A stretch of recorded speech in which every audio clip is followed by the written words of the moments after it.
Hello everyone, welcome back to the channel BSc tutorials. So कैसे हैं आप सभी? Hope you all are fine. So हमने पिछले लेक्चर्स में इस यूनिट के फर्स्ट चैप्टर को कंप्लीट कर लिया था और आज हम देखने वाले हैं इसी सेम यूनिट का chapter second, that is first order linear partial differential equations. ठीक है, इस यूनिट के अंदर अगर आप चैप्टर 1 एंड चैप्टर 2 को कर लेते हैं देन आपको चैप्टर 3 करने की कोई नीड नहीं है। कंप्लीट क्वेश्चन जो है चैप्टर 1 एंड चैप्टर 2 में से बन जाएगा। आप कंप्लीट स्कोर कर सकते हैं इसमें भी। ठीक है, लेकिन उसके लिए आपको चैप्टर 1 एंड चैप्टर 2 बहुत अच्छे से करना होगा। ठीक है, तो करते हैं स्टार्ट इस चैप्टर को। इस चैप्टर में क्या होगा, हमारे को first order linear partial differential equation given होंगी एंड हमारे को कहा जाएगा कि हमें इस इक्वेशन का सोल्यूशन फाइंड आउट करना है। ठीक है, उसके लिए सोल्यूशन जो है सबसे पहले हमारे को क्लासिफिकेशन पता होना चाहिए उन सॉल्यूशंस की। ठीक है, क्लासिफिकेशन मींस जो सॉल्यूशन जो होंगे पार्शियल डिफरेंशियल इक्वेशंस के वो डिफरेंट डिफरेंट टाइप के हो सकते हैं। For example complete solution, particular solution, general solution और सिंगुलर सॉल्यूशन। ठीक है, तो हम सबसे पहले स्टार्ट करते हैं क्लासिफिकेशन ऑफ द सॉल्यूशन और integral of partial differential equations. ठीक है, इस कंसेप्ट में क्या है, देखो सबसे पहला हमारा सॉल्यूशन है that is complete solution. Okay, अब होता क्या है कंप्लीट सॉल्यूशन, तो वो देखेंगे। कंप्लीट जो हमारे को पार्शियल डिफरेंशियल इक्वेशन गिवन होगी वो किस फॉर्म में होगी, function of x Y z p and q. Okay, where p and q are independent variables.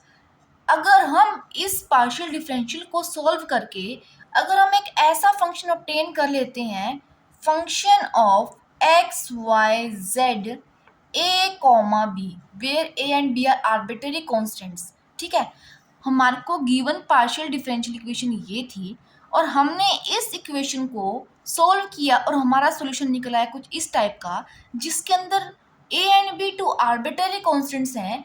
तो इसे हम क्या कहेंगे, कंप्लीट इंटीग्रल और complete solution of the given partial differential equation. Okay, और कंप्लीट इंटीग्रल जो होगा represents a two parameter family of services.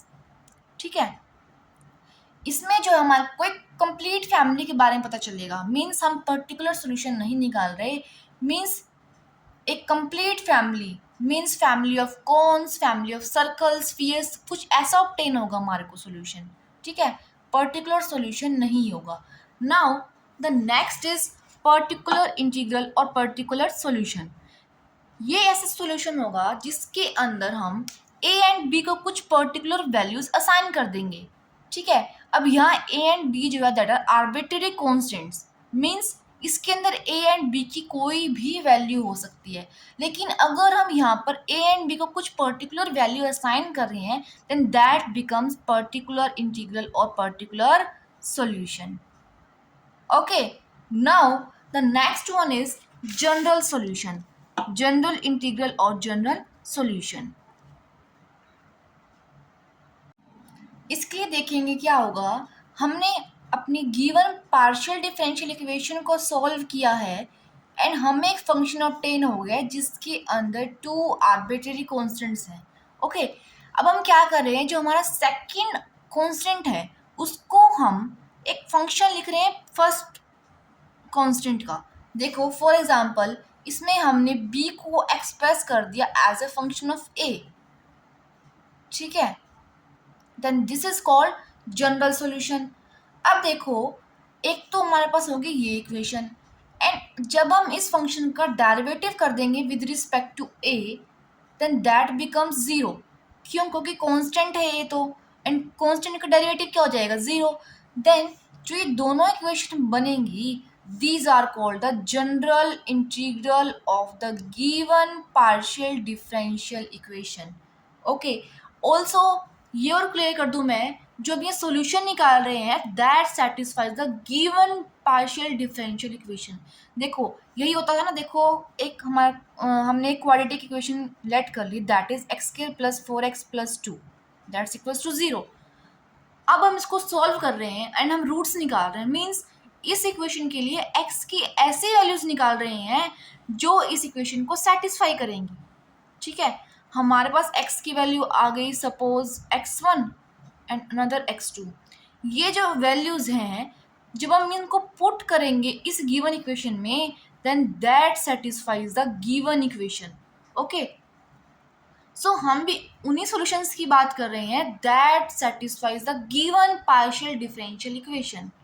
Okay, now moving on to the next, that is singular integral और singular solution. इसके लिए देखो क्या है, हमने ऊपर जनरल सॉल्यूशन में X Y Z A and function of A लिया था, है ना।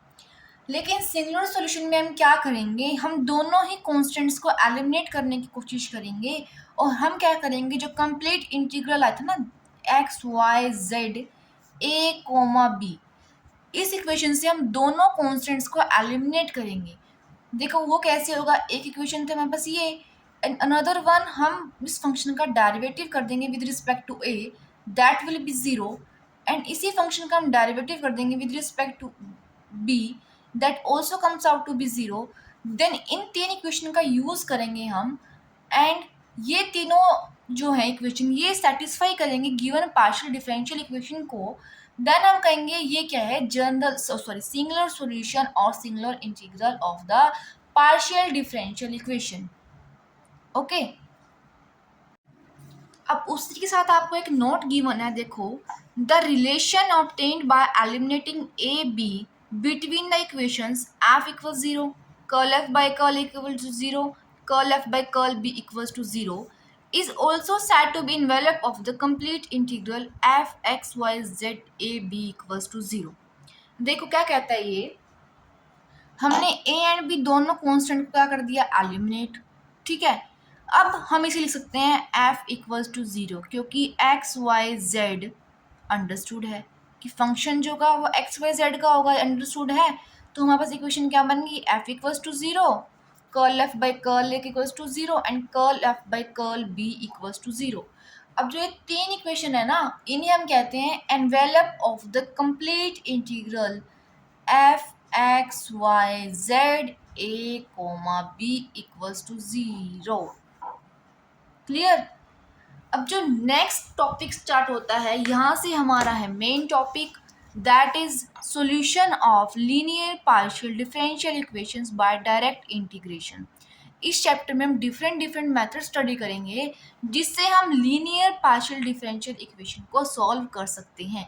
उसके लिए सबसे फर्स्ट जो मेथड है दैट इज डायरेक्ट इंटीग्रेशन। इस टॉपिक से पेपर के अंदर कंपलसरी क्वेश्चन में 2 मार्क का क्वेश्चन आता ही आता है। सो आपकी बुक में 2 एग्जाम्पल दिए हुए हैं, अच्छे से करने हैं इसे और कंसेप्ट भी याद रखना है।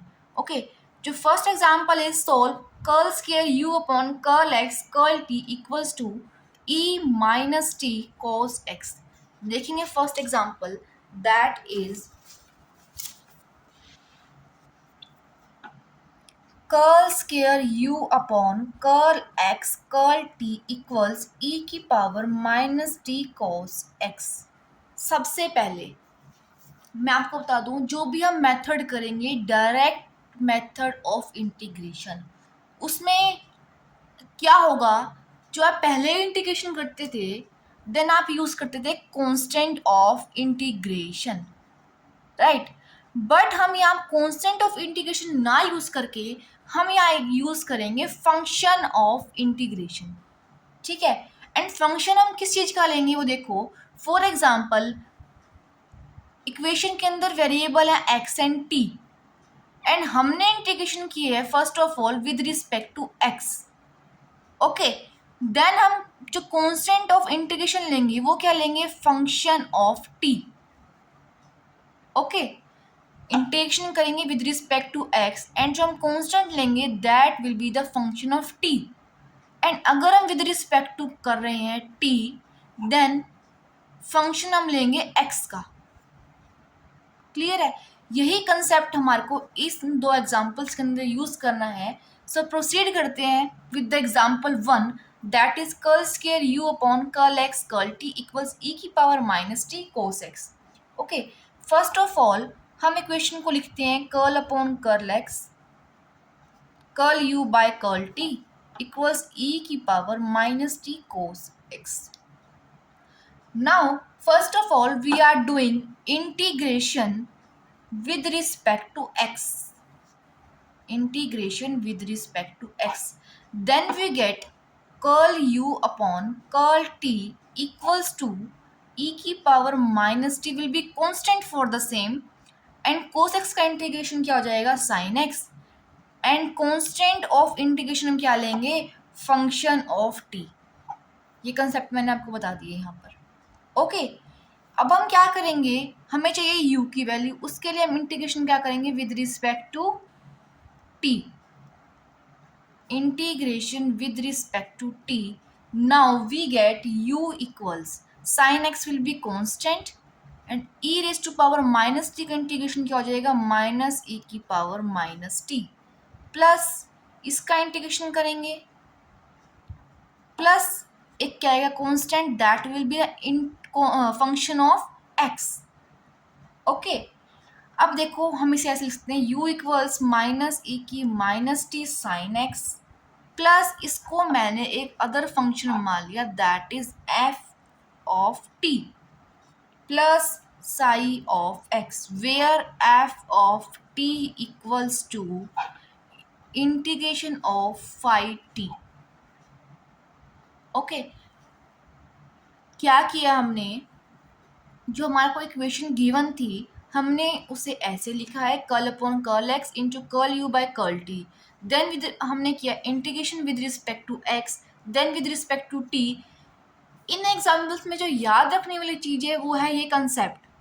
सो इसे मैंने आपको स्टार्टिंग में क्लियर कर दिया, ठीक है, तो इसको पहले आप ध्यान से समझोगे, देन आप एग्जाम्पल को प्रोसीड करेंगे.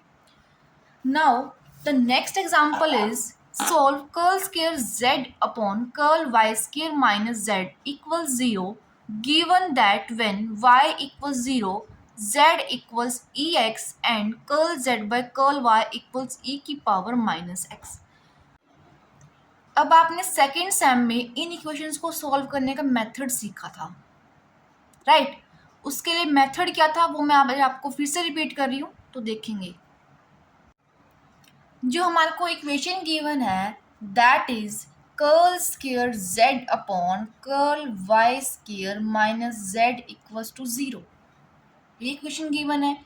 एंड आपने second sem ordinary differential equation वाली बुक में क्या देखा था, हम d बाय dx को लेट करते थे d, ठीक है, बट हमारे पास अब यहाँ है कर्ल अपॉन कर्ल y जिसे हम यहाँ लेट करेंगे कैपिटल लेटर डी से, ठीक है.